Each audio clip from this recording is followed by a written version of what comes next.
Hey, welcome to Beyond Organic Wine. I'm Adam Huss, coming to you from the land of fruits and nuts, California. That was my cat you heard at the beginning. His name is Robin, and that audio is what he sounds like when he's asking for food the first time. If he has to ask a second time, the claws come out. My newest nickname for him, since Wendy is studying French, is Croissant Fou. I sometimes envy him. Every time he steps outside, the stakes are life and death. I know that can be stressful, but think about how meaningful every moment must be for him. Every kiss he gives could be his last if the coyotes are waiting in the bushes. Every meal he eats could be his last if he mistimes that street crossing. He gets in brawls and explores and seduces the neighbors and finds the most perfect sun-baked bricks on which to take a nap like it's his job. Probably has broken his share of hearts and had his broken more than once as well. But most of the time, if he isn't recovering from a fight or fleeing predators, he loves to go back outside and risk it all again on another day of sunshine and romance. I want to live with that kind of passion, despite everything that could go wrong. You know, whatever you do in life, whether it's making wine or just being a tomcat at South Central, you sacrifice all the other potentials for your life. Whatever it is that you do, you gave up a million other choices to be doing exactly what you're doing right now. So why not do it like it's the best and most important thing that you could be doing with your life? Because in a real way, it is. I'm sending out a press release for Embracing Hybrid Grapes, and here it is. The full schedule and tickets are now available for Embracing Hybrid Grapes in California, convening at UC Davis on January 26th. That's in 2 weeks. EmbracingHybridGrapes.com for the schedule and tickets. In a time of uncertainty, weirdness, and general upheaval, what we need is more change. The producers of the Embracing Hybrid Grapes in California conference want to acknowledge that this is a strange and difficult time for wine. Being a historic conference that is the first ever dedicated to promoting the ecological and economic benefits of hybrid grapes for California wine, could easily be seen in the same light as the many historic firsts that have upset and even completely disrupted life as we knew it until recently. And so we wish to make it clear, as strange as this may sound for a press release, that this conference comes from a place of love. That's why we chose the word embracing. This conference is not intended to take anything away from anyone or upend your lives and businesses. This is a both and, not an either or approach. We want to enhance your lives and minimize your risks and make your jobs easier while expanding the amount of beauty and joy that is possible with wine. Our aim is to help build our wine into distinctive and diverse cultures that can sustain and improve into the future despite the uncertainties and inevitabilities of change. We believe hybrid grapes will be an important part of the unpredictable and sometimes crazy future of wine, and we want California to have the opportunity to learn about these grapes and their wines and be inspired by their potential to see hope rather than fear for the future. This day will include 5 tastings, over 30 hybrid wines, with a blind tasting game to test if you can tell hybrids from classic vinifera varieties, 3 keynote presentations, 3 expert panels, 3 scientific presentations, lots of love, all grape species welcome. Viva California. Tickets and the full schedule now at EmbracingHybridGrapes.com. Hope to see you there. Now, for this episode, we are talking about crazy experimental wines, which is the actual label of Chris Boyling's wines. Chris is a British wine writer who has also been making wine for years in Slovenia as a personal project, but recently launched his own commercial label, Crazy Experimental Wines, which might be as crazy as it sounds, actually. 6 wines made in 4 different countries in the same harvest, using rare grapes, both hybrids and local indigenous vinifera. I got an email from Chris asking about writing about some of the hybrid grapes he works with. And when I saw his name, I recognized it because for weeks I'd had a browser tab open to one of his online articles about wine in Wales, which featured quite a few people and themes that excite me very much. And it turns out that Chris writes quite a bit about these topics and grapes and works with them as well, and he has a lot to say about the side-by-side ecological comparison of these grapes in the field as well as their flavors in the glass. Like me, he didn't expect to find himself on this path when he started his wine journey, but these grapes blew his mind. And now there's no turning back. These crazy experimental wines are full of the stuff that makes wine worth doing. Enjoy. Oh, and I forgot to mention, I will be recording the presentations and panels from Embracing Hybrid Grapes and releasing them for paid subscribers to the Beyond Organic Wine Substack throughout February. So if you'd like to support this podcast, Beyond Organic Wine, and get access to all the knowledge that gets shared at Embracing Hybrid Grapes, please subscribe at beyondorganicwine.substack.com. Thank you. Thanks for your support. Chris, welcome. Thanks for doing this. Thanks for coming on Beyond Organic Wine. And I just interrupted you from about to tell your background a little, so please continue.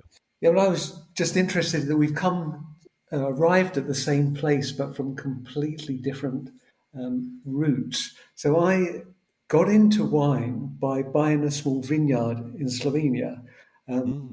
Not the typical route, but and my friends and family told me, you know nothing about wine, you can't speak the language. Don't you see any problems? And I really didn't. I didn't see any problems with it. I just thought, no, it would be exciting. But I'd always been a writer, and I'd sort of reached that age where I finished paying for the mortgage. The kids had gone off to university, and I wanted something different. And I thought, okay, I'll invest in a small property abroad. That will be my sort of pension plan. And the one I ended up with, well, the only one I could afford, was this small wine house in Slovenia. And it came with a small vineyard, less than half a hectare. Okay. And the paperwork was all done about a month before the harvest. And all the neighbours showed me what to do, and which was great, except their only English was spritzer time. So every time we'd crushed a few grapes and done anything, my neighbour would say spritzer time, and I thought, okay, it's wine and water, wine and sparkling water. It's not that strong. But actually, as we started sort of about 9 o'clock in the morning and carried on about 8 o'clock, my legs eventually collapsed as I was walking up the slope. They turned to concrete, and I couldn't make it up the slope. And I promptly forgot everything my neighbours had taught me about the harvesting of grapes. So I ended up going to Plumpton College in England and doing sort of like a foundation degree in wine production. And so one day a week for 4 years, all the time by trying to improve this small plot of vines that I had. But I'd always been a writer as well. And I just sort of switched from doing sort of business articles to writing more about wine so I could learn from the winemakers. So I'd interview them on a regular basis. And also I, to get some money back from wine, considering how much I was putting into it, in this project in Slovenia that would never be commercial. But Slovenia is a very eco-friendly, green country. So I think that was part of it. It was people are very proud of their country. You don't see litter around. You don't really see graffiti. Most of them live, the hamlet where I bought this property.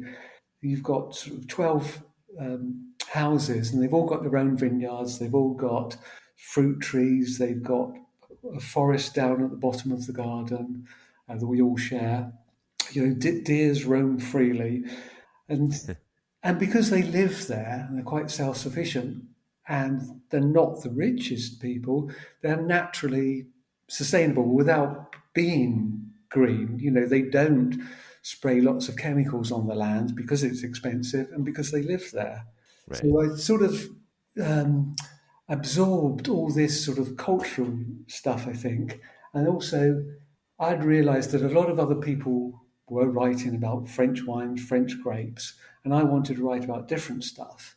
And, the grapes that I had, it was an old field blend of 4 regional varieties, mainly Lashki Riesling and Ferment, and a couple of aromatic varieties, but they were less than 5%, yellow Traminer and yellow Muscat. Sorry, Traminer and yellow Muscat.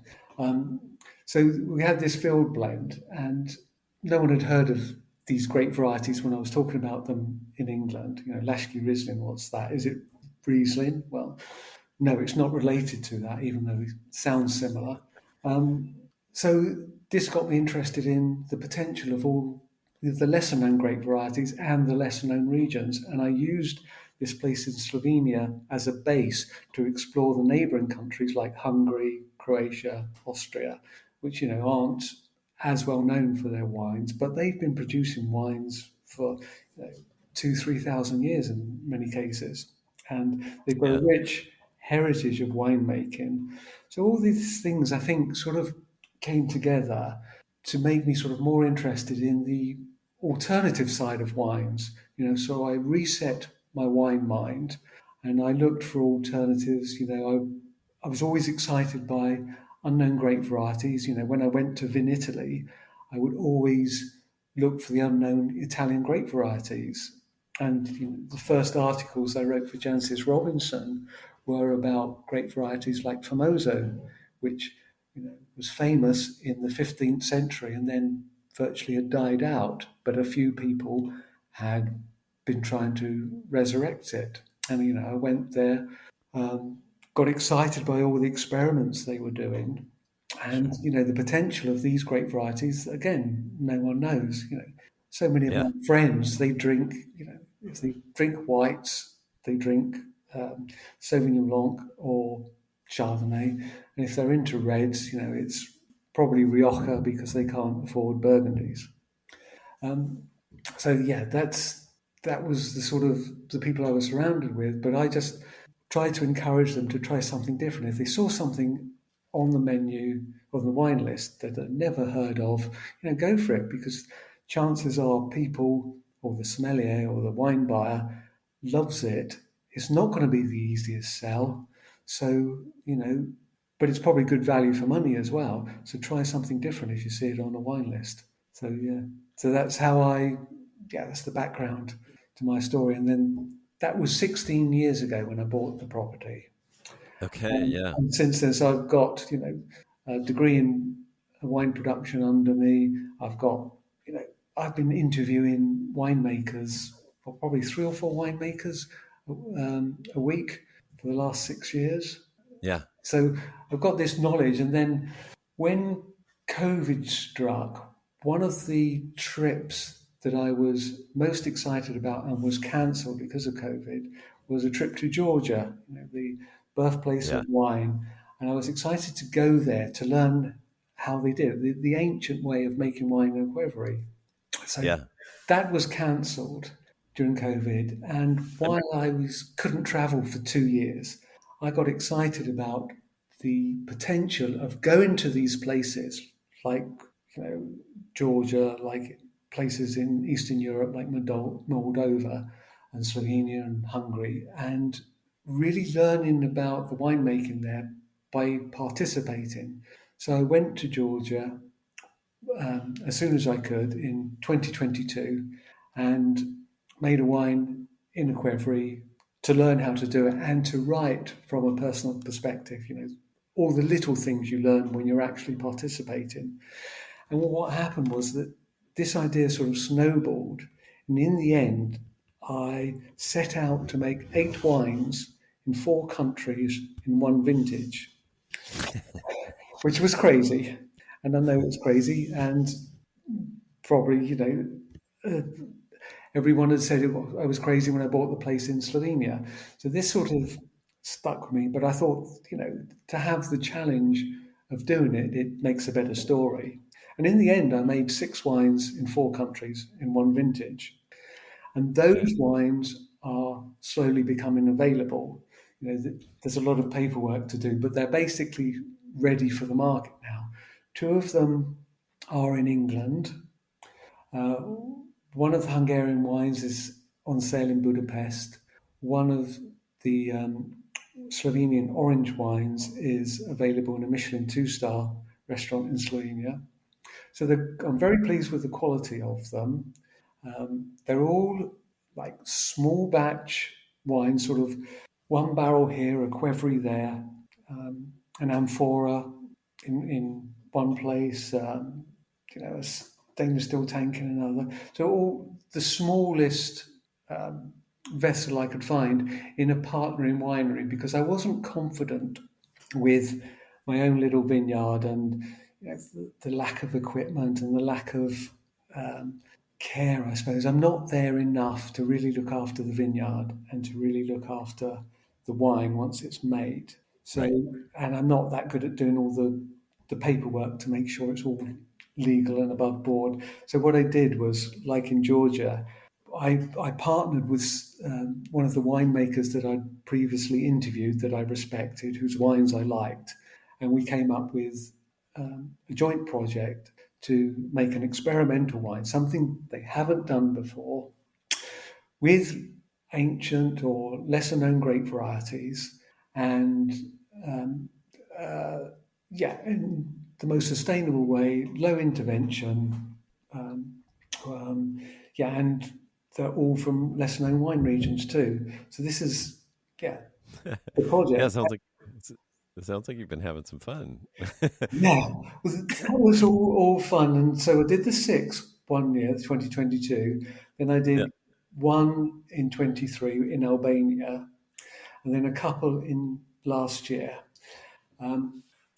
But yeah, And the, now it's time to sell them, which is proving the difficult part. Fun making them, love writing about them, love going to these places, and now yeah, it's the really hard part. I thought these wines are so different, so unique. You know, who doesn't want to try a sparkling wine featuring a grape called Pearl of Victoria?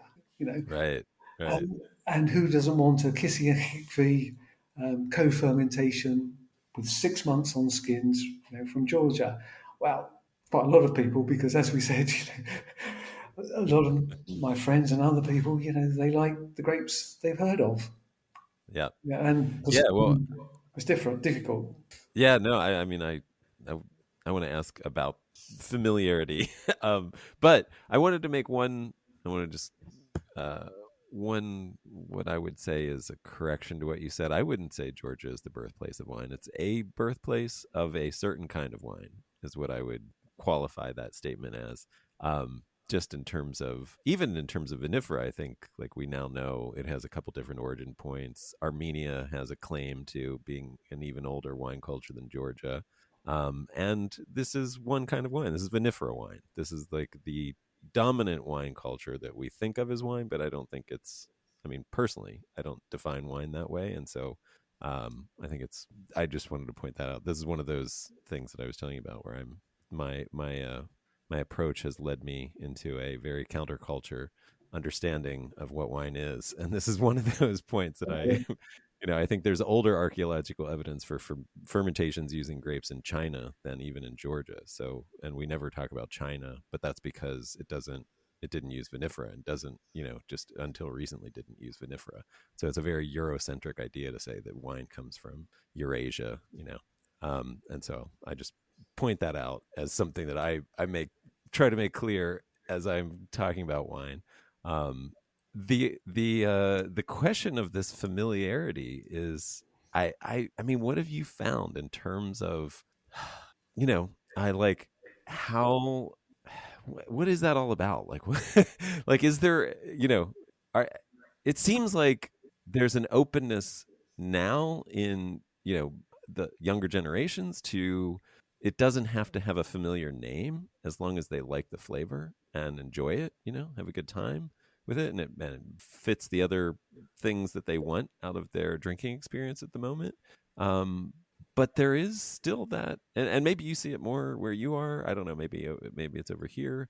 I feel like there's an openness, in younger generations, but that the familiar names do still sell. The Cabernets, the Pinot Noirs, the Chardonnays, the French grapes that we know, or the German grapes, or the Italian grapes in some cases, in Spanish. But that's about it. There's like a handful of grapes that are familiar. And I don't know. Do you, in looking into this, do you have any?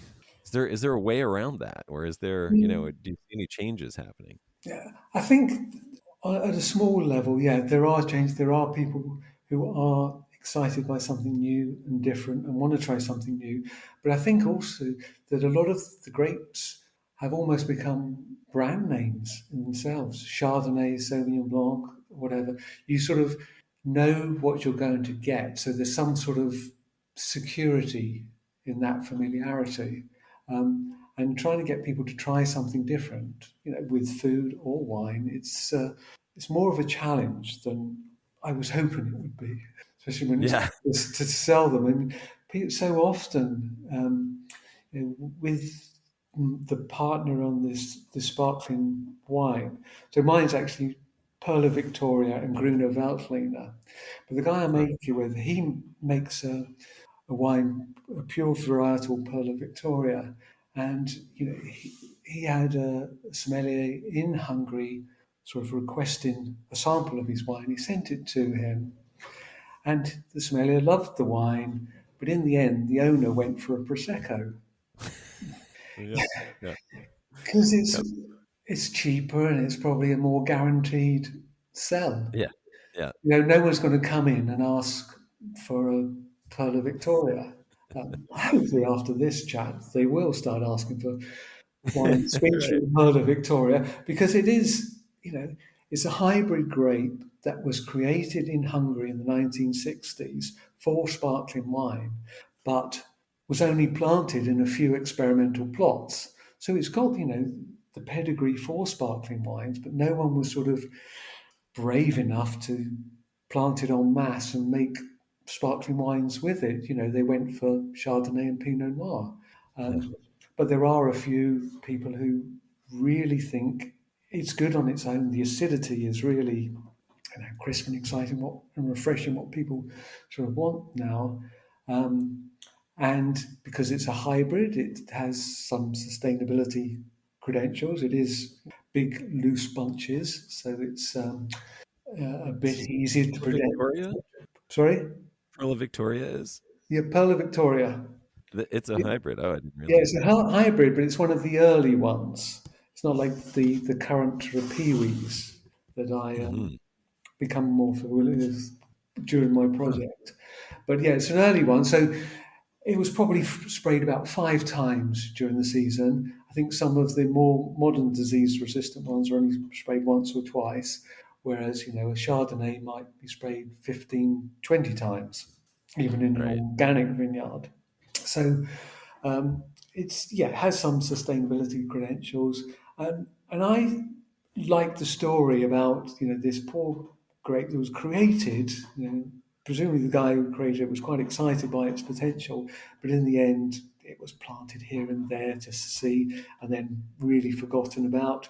One of the big sparkling wine producers in Hungary has it in one of the mass grape blends. It's Yeah. maybe 5% in one of these cuvées. But then th- there are this one guy that I came across. I was quite excited by it because it's a new grape, and I liked what he'd done with it. I felt it was lacking something, so I just had this gut feeling that it would work really well with Gruner Veltliner. And there's a lot of Gruner in Hungary, from the days of the Austro-Hungarian Empire. Yeah. So, but it's not a grape that's that well known for sparkling wine, although they do produce it in Austria. Um, and I felt that with some of the Gruner fermented and aged for a little bit in oak, it would just give an extra layer of complexity and texture. So that's what I did, and I'm really pleased with the result. But there's only 600 bottles, but trying to get people to try it and then to say, well, actually, this is all handcrafted. It was hand riddled and everything. Classic method winemaking, but all done by hand. Small volume. Trying to get them to pay an appropriate fee to sort of cover my costs. It's Yeah. difficult because they know it will be a difficult sell. Yeah. It's a hand sell. You've got to really explain a lot about it and a lot about my project. So, yeah, it's difficult. Is But what color is the Pearl of Victoria, and does it have any other names? Because I'm just looking online and I can find something about a grape called Victoria, but no Pearl Victoria. I can't find anything about it. yeah, I mean, obviously, there is the Hungarian name, but I'm reluctant to. try to Try to. pronounce it. Um, Got it. Okay. Maybe you can email it to I me and I'll will email it to you, yeah, and you can put it in have the a show look. notes. But yeah, Yeah. no, there isn't a lot about it. And with Huh. a few of the grape varieties that I've been working with, there's one in Albania, Dabina Zes, and I try to find out more information. So I try to use AI to come up with, an explanation about this grape, and it cited me three times. Yeah. Don't you love that? Yeah, that was the only one who's apparently written about this grape variety because it's not even well known in Albania. It's available in a few vineyards in the south of the country near the That's border funny. with Greece. But I have made Albania's first premium red featuring Dabina Ezes. Now, So, is that and, not a marketing tagline that everyone wants? and what is the color of the Pearl Victoria? But the Victoria, it's great. It's a green grape, yeah, it's white grape. But the bunch, yeah, the Gotcha. berries Okay. are green. Gotcha. Okay, cool.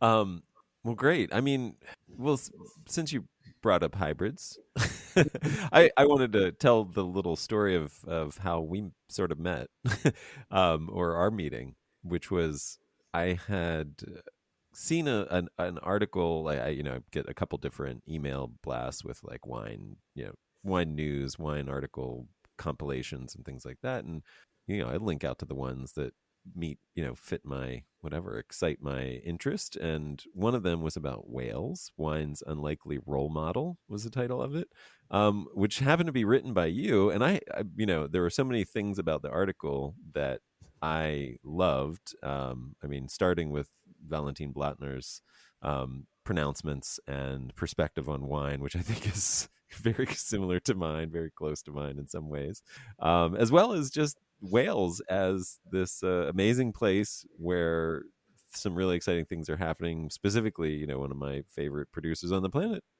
Paul and Gemma at Hebron Vineyard, where they're doing this. A willow and arbustrum, living willow trees as the trellis for the vines, and as well as some traditional trellising too. So they kind of have a very fun side by side comparison of these different systems and how the willows are comparing to what a traditional trellising system in that area would look like, and growing hybrids that are resistant, that they're not even spraying. So that's the style of wine that they're doing, and your article was all about, yeah, sort of anyway, this article was open for 2 weeks, and then I got an email from you, open as a tab on me, because I'm like writing about these things, and I kept going back, and I'm trying to get in touch with Valentin Blattner, and then lo and behold, I get an email from you, which was very fun. And you've been talking about these things for a while, and I just wondered if you wanted to talk about what you're finding there in Wales and elsewhere, like your own experiences. I know you have an Austrian experience that is worth mentioning. Yeah, so shall we start with Wales? I mean, I went to Yeah, Wales. start with Wales.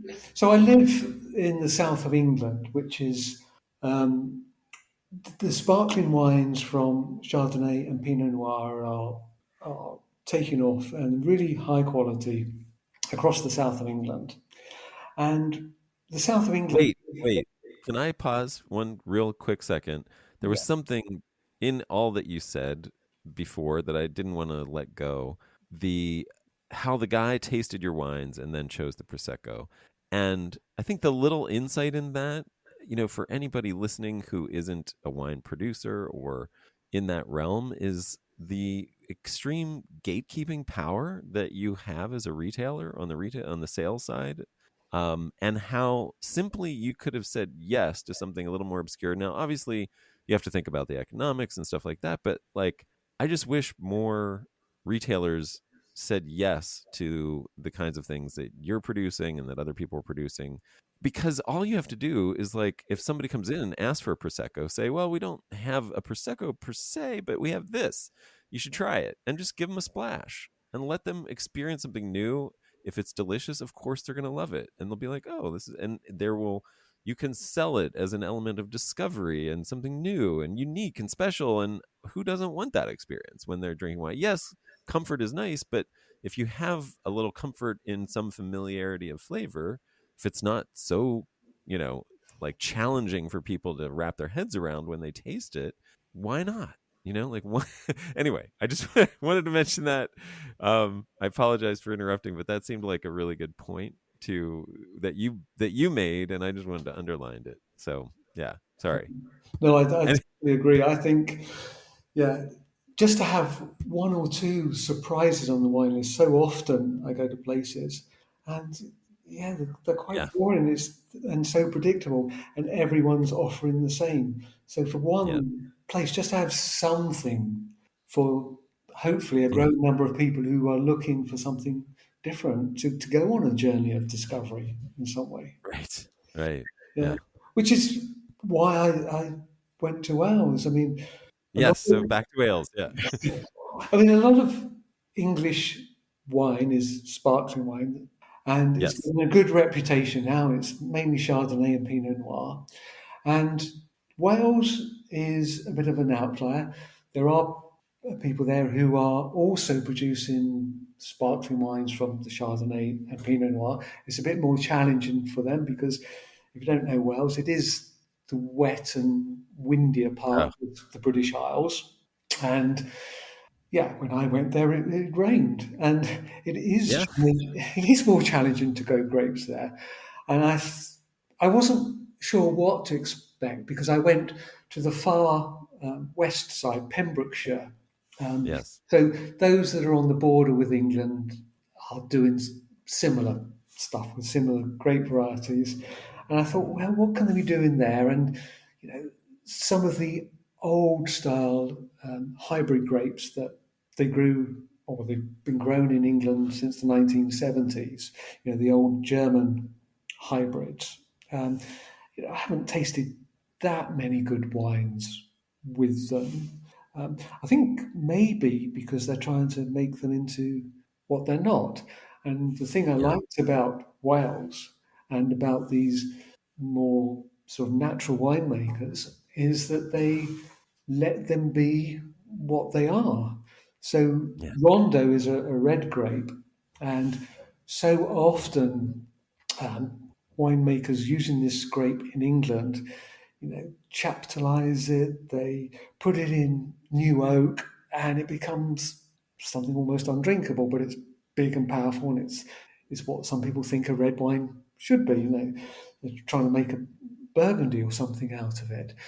But there at Hebron, it was 6% alcohol, and it paired so beautifully with the local food. It was a really nice, light, refreshing wine. He wasn't making it into anything it didn't want to be. He wasn't forcing it at all. That's how it turned out. And it was beautiful for it. It was the best Rondo I've had, but it's a bit strange when it's only 6%, for a Yeah. wine. And Yeah. it was similar. Sauvignon Blanc, there are some people in England as well making good sparkling wines from Sauvignon. Well, Um, I mean, notably, it just won the IWC like best first year producer, a sparkling Seyval Brut sparkling Seyval. yeah. I don't know if you saw that, but Yes, yeah. Yeah, yeah. there's some good. So there are some people who do really good things, and it is a good grape for sparkling wines. And Solaris is one of the other grapes I encountered in Wales, and I have Hmm. come across it before in England. There's a few who are making some skin contact wines with Solaris, and it does seem to work quite well for skin contact. So Mm. they were the three grapes I encountered, and I enjoyed all the wines, even more so when they paired them with some local food. And Wales has an interesting food scene at the moment because the places where I ate, they had this sort of local menus, within 10-mile radius. Most of the products, even things like wasabi, Yeah. Yeah. oysters, they are, Yeah. there's one of the odd producer who's doing something fantastic with these unusual things in Wales. So I a don't lot know. of I don't dishes know. will. I don't know Oh, if you saw the banana tree at Hebron, but they have they have a banana tree growing there. Yeah, no, I mean, and the winemakers there and the grape growers were like so passionate about what they're doing.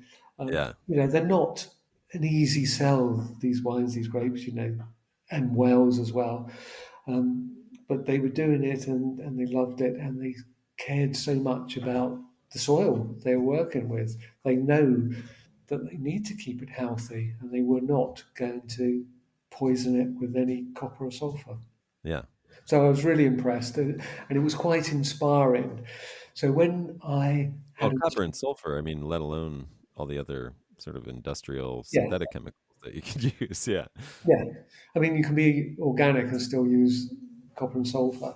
Right. So, Right. so it's yeah. So to go without that as well as without the uh, synthetic herbicides and pesticides, it's great, especially when the conditions are so challenging. Right. When Yeah. it is so wet, um, and you probably do need to spray. But actually, with these hybrid grapes, they have enough disease resistance sort of built into them to actually make organic viticulture possible in a place like that, which is quite amazing. And then Yeah. with uh, low intervention winemaking, they're producing some really interesting wines. So I'd just come back from there when I wanted to find out more about these disease-resistant grapes. So I talked about to Mr. Blattner, and Yeah. and then he gave me his view about why the wine industry is broken and needs a reboot.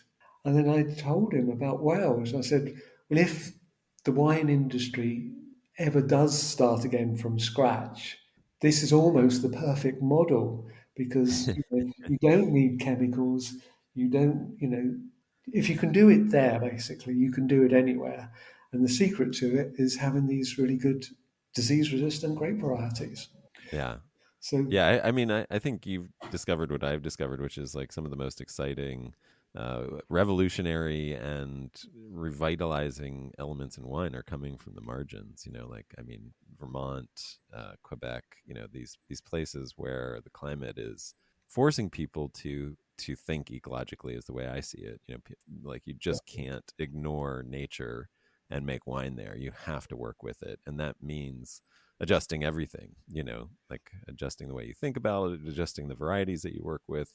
And because of that, you're just getting these really exciting things, things that grow from that region that are true, examples of terroir, true examples of, a local culture versus something else, something that's just the same everywhere you go around the planet. That's the exciting stuff for me. Yeah. Well, I've become a real uh, fan of the disease resistant varieties now because from one of those six wines that I made in 2022, one of them was in Austria featuring two PVs or uh, Uh-huh. disease resistant grape varieties, Mascaris Yeah. and Slovenia Gris. And Yeah. I, by doing that wine, by picking the grapes and seeing how healthy they were in such a challenging year as 2022, you can really appreciate. So we, Yeah. it's it was an organic vineyard, Bioweingut Karl Renner, that I went Okay. to for this project, and he had a Chardonnay vineyard next door to the BVs, and he sprayed them 15 times and didn't get any grapes because of mildew and rot. Yep. And yet he'd sprayed the PVs twice, once in the middle and once at the end of the season, after the grapes had been collected. So I only sprayed the grapes once. Um, Right. and we checked the soil afterwards for copper. And when he sprayed, it was only 10% of what he would normally use on any individual spray. So Right. it's organic, so he uses less anyhow, less copper and sulfur. And then with the PVs, it was only 10% of a normal spray. And then at the end of the season, we examined the soil for toxins, and there were none. There were Yeah. no copper residues in the soil after the season. So they were really good for the soils. And we Yeah. produced this wine in amphora. We actually made it in. Well, that's it for now. If you are not a paid subscriber, if you'd like to become a paid subscriber to get full access to this and all the content at Beyond Organic Wine, you can easily do that at beyondorganicwine.substack.com. Thank you so much. And here's a little music from Colden Pro. A big thanks to him for this.